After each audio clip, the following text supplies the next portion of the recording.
Have you ever finished a meal, felt physically full, but still found yourself opening the fridge? That's not lack of willpower. That's hormones, habits, and unhealed beliefs, all working together behind the scenes. Welcome to video 9 of 30 in the Unburdened series. My name is Almira Hinton. I am the RN health coach and creator of the podcast Nurse's Notes by Almira. And today we're going to talk about two hormones, about why you're hungry even when you're full. Okay, we're going to talk about those two hormones that work together. Today we're going to talk about two major players in hunger and cravings, and that's leptin and ghrelin, the hormones that control whether you feel satisfied or like you could eat a second or third dinner. But I'm also going to share how these hormones are affected by something deeper than just food. Things like your past, your identity, and even your traumas, those traumas that you have suppressed or put in your subconscious mind. And that's what's affecting your emotional eating.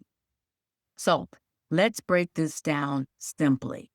Leptin is your stop signal. It tells your brain, I'm full. You can stop eating. Ghrelin is the other hormone. It's your go signal. It tells your brain, hey, I'm hungry. Feed me. Start finding some food.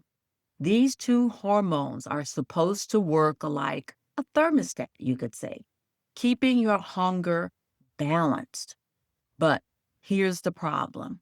When you have poor sleep, for whatever reason, whether you can't sleep because you're stressed or because you can't sleep because you're not haven't been sleep, that opportunity hasn't been available to you because you've been working on so many things, which also when you have chronic stress affects a lot of things in our body, particularly our hormones. And it's really interesting. We talk about stress all the time, but you can't see it. You can mainly feel it. You can feel that pressure. And that shows up as not sleeping well or excess hunger, or maybe for some people, not hungry at all.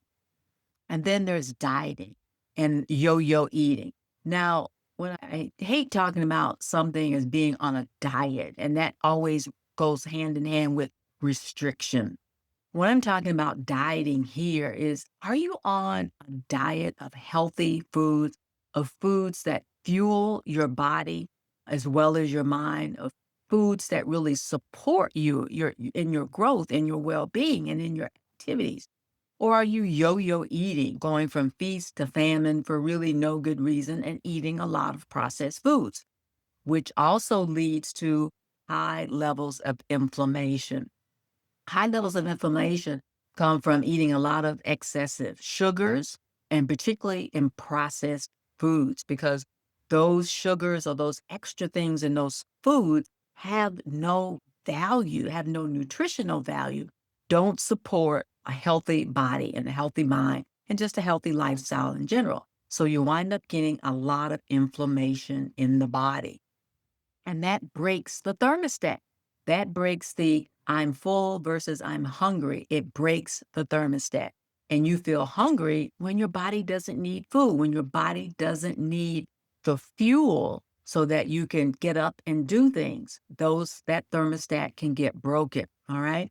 Or you don't feel full after a big meal because you still have some kind of emotional attachment that hasn't been resolved with eating, and not surprising. So let's talk about how habits and beliefs disrupt hunger. Hunger isn't just physical, it's emotional, it's behavioral, and it's deeply tied into your beliefs, okay?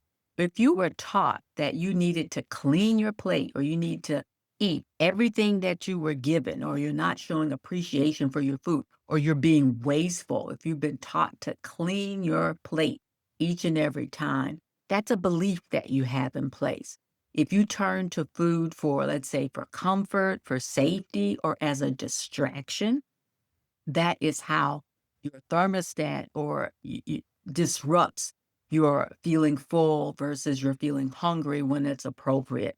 Or if you believe you're not enough, if you believe for some reason that as a human being put here to have an amazing life, that you've been told that you're not enough, that can fuel that unnecessary extra need for more fuel than what your output is. Unless your production is protective or unless you're perfect. If you feel like you're useless or that you're not enough, unless you're constantly producing and giving to other people, or if you feel like you have to be perfect all the time, which doesn't exist, by the way, perfection does not exist, then your hunger cues could be wired to emotional triggers and not actually a hunger or need for food or fuel for the body. And that's not your fault. Your subconscious mind is trying to protect you and using food for comfort instead of fuel for the body. It's a buffer or it's a reward to get you through feeling those feelings of not feeling that you're enough or that you're unworthy or that you're not perfect. Okay. So it can be seen as a buffer. Your subconscious mind is just trying to protect you. But there are ways to help reset these hunger cues. And like I've talked about so many times before, when I utilize hypnosis to help people get through these emotions, get through these unnatural attachments, that's why I don't use scripts because each person is an individual and they'll have these signals that aren't wired correctly individually. So that's why using scripts may not support you in resolving these issues. All right. Other things that we would do to start to reset this hunger versus full signal is prioritizing sleep. Again, that's self-care. Ghrelin spikes when you're tired. So you'll get this unnecessary or this extra firing of thinking that you're hungry when you're sleep deprived.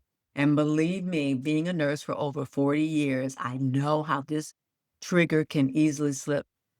For many years in the beginning of my career, I worked nights. And a lot of times we used food, not just for fuel, for nourishing our bodies, but we used food just to stay awake so that we could feel good because we were so tired from being awake at an unnatural rhythm time for your body. So that's when a lot of those bad habits came out and those foods that weren't very supportive, that were full of sugar or caffeine to help you stay awake, or they were just comfort foods. They were just foods that made us feel better, but had very little, if any, nutritional value at all. But ghrelin made us feel hungry because we were tired and really needed to prioritize sleep. So when you don't prioritize getting that rest your body needs, you can have trouble with that shutting off or turning on of that hormone ghrelin, okay? Reducing the amount of processed foods that you eat because processed foods can override that leptin response. Remember, leptin is that hormone that says you're full. And processed foods, because the things that in there, they're not fiber, they're not fat, and they're not glucose. They're just fillers like modified food starch and that kind of stuff, where your body's just, what is this? It's not really serving a need. It's not really filling anything nutritional. That's what a lot of processed foods are. They're fillers and they're excess sugars. They're things that don't support you nutritionally. So the leptin response gets overridden. Okay.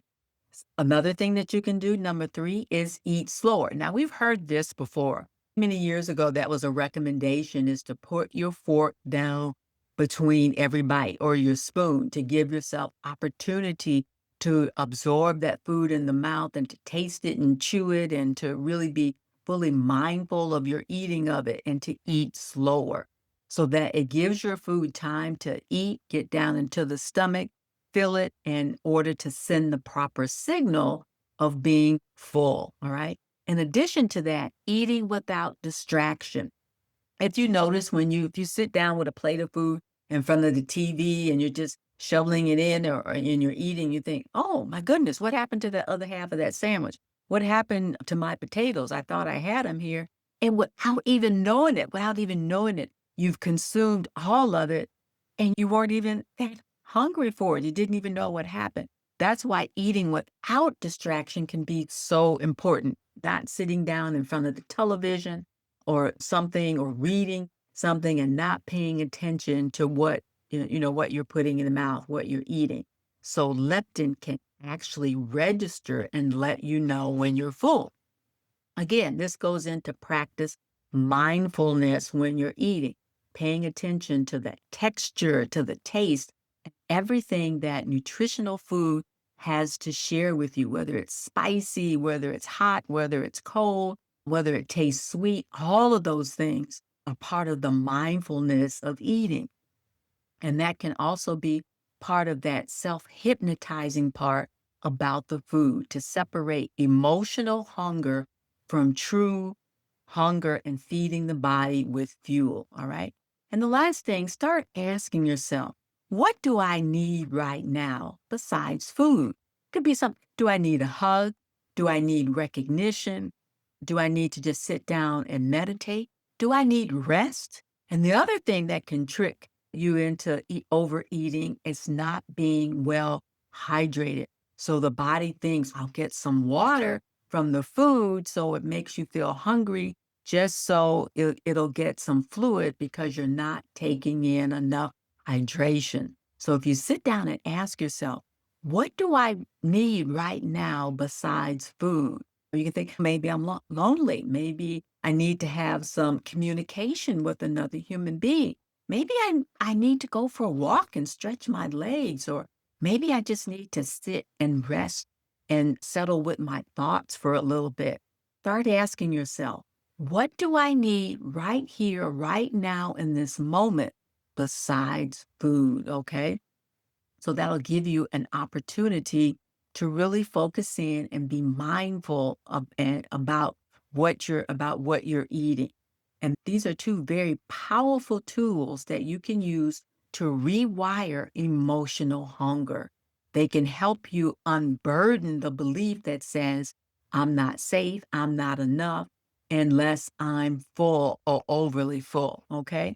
So if this information really supported you, or if it brought up questions for you, be sure and put them in the comment section around here or DM me directly your comments or your thoughts about this particular episode. I'd love to hear from you. And don't forget, I do have a podcast with a lot of this same information I'll upload there in case you want to hear it while you're taking a walk. You don't necessarily have to sit in front of your computer. You can find me on Apple as well as iHeart and Spotify. Nurse's Notes by Almira, and I hope you'll take the opportunity to do that. You could also go to my website, www.thernhealthcoach.com. Click the little button there and book just a short 15-minute session so we can talk about how to get you unburdened with things that don't support you being healthy and happy the way you deserve. Okay. I appreciate that. And again, if you found this information helpful, share it with someone, tell them about it, and share the link and tell them about the episode about unburdening yourself with these two hormones, leptin and ghrelin. You're educating yourself about what's going on with your body. And it's so key to understanding for that really mind-body wellness, okay? Now, your reflection prompt for today is, what's one moment this week where I ate out of comfort, and what emotion or belief was I really trying to soothe? Were you frustrated and you sat down and ate out of frustration? Did you eat out of fear of, oh, I'm not going to have this later on, so I got to eat this now? Or were you eating out of emotion? Were you happy and you just started taking the food in? What emotion or belief were you trying to soothe this week, perhaps when you ate out of comfort? All right. Don't judge it. Just get curious about it. Just ask yourself about that. Just get curious. That's how you shift out of shame and into real power when you understand your mind and your body and how they work together. Okay. Again, let me know in the comment section, have you noticed your hunger tied to emotions more than that physical need to fuel the body? Have you noticed that hunger tied to an emotion? And if you do, be sure and comment. What emotion were you feeling? What did you do about it?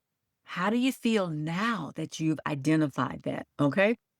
And if you haven't already, be sure and download the companion guide. Grab it now. It should be somewhere around here in either the show notes or description, where you can download the companion guide where you can journal and some insights about this episode. Okay.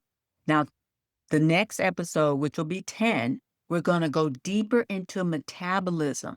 And we're talking about thyroid function and how it affects your energy, your mood, and also your weight. All right. Let me tell you, thank you so much for showing up for this episode. Please subscribe, as that supports me and helps me so very much. And it lets me know that this information supports you. All right. Keep showing up, keep unburdening, and you're doing the deep work with this that leads to real freedom for tomorrow.